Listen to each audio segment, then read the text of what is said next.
On my 35th birthday, she returned with a note we'd written 15 years ago. Some promises are made as jokes. Some are made because we're young enough to believe life will wait for us. And then there are promises that quietly stay in your heart, even after you've forgotten the day you made them. Welcome to Story Mun. Tonight's story begins with an old piece of paper, a 35th birthday, and a woman I hadn't seen in almost 7 years. And what she said when she handed me that note changed everything I thought I knew about love. My name is Evan, and on my 35th birthday, I was perfectly prepared to spend the evening alone.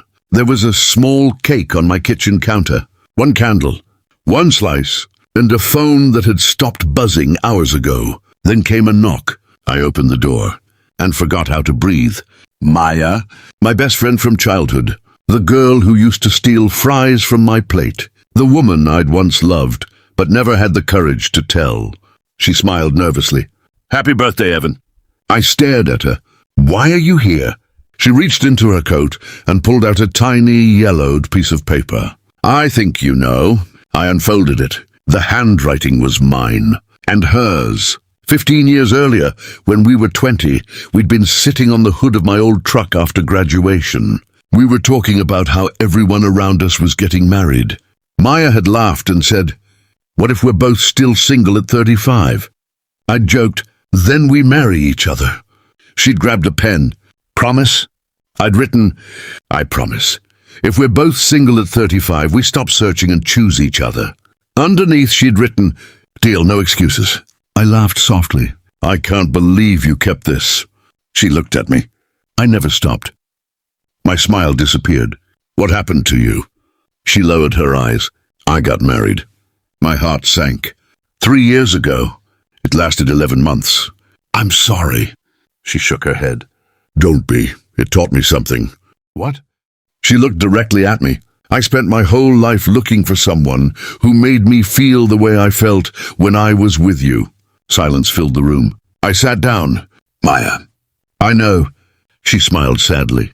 "You've built a life, so have I. That's why I'm not here asking you to marry me." I looked at the old note. "Then why come?"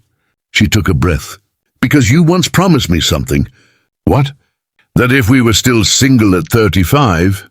She wiped away a tear. We'd stop searching." I stared at her. "Maybe we were wrong." Her smile faded. "Maybe." I folded the note carefully. We were 20. We didn't know anything about love. She nodded. "Maybe we didn't." Then she whispered, "But maybe we knew enough to recognize it."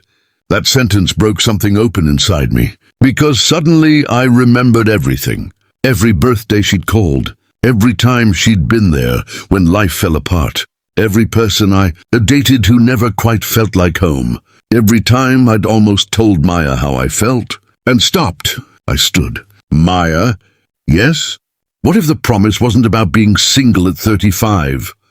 She looked confused. "What was it about?" I smiled through tears. "Finding our way back to each other." She began crying. "So are you saying?"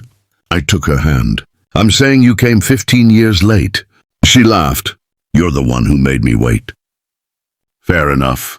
We stood there holding hands, laughing and crying like the 20-year-olds we'd once been. The next morning, the old note was framed above my desk, not because it predicted our future, because it reminded us of something more important. Ibilis. We spend so much of life searching for the perfect person that we sometimes overlook the person who already knows every version of us. The one who remembers who we were before success, before heartbreak, before life became complicated. Sometimes love doesn't arrive. Sometimes it simply comes back. If this story touched your heart, tell us in the comments.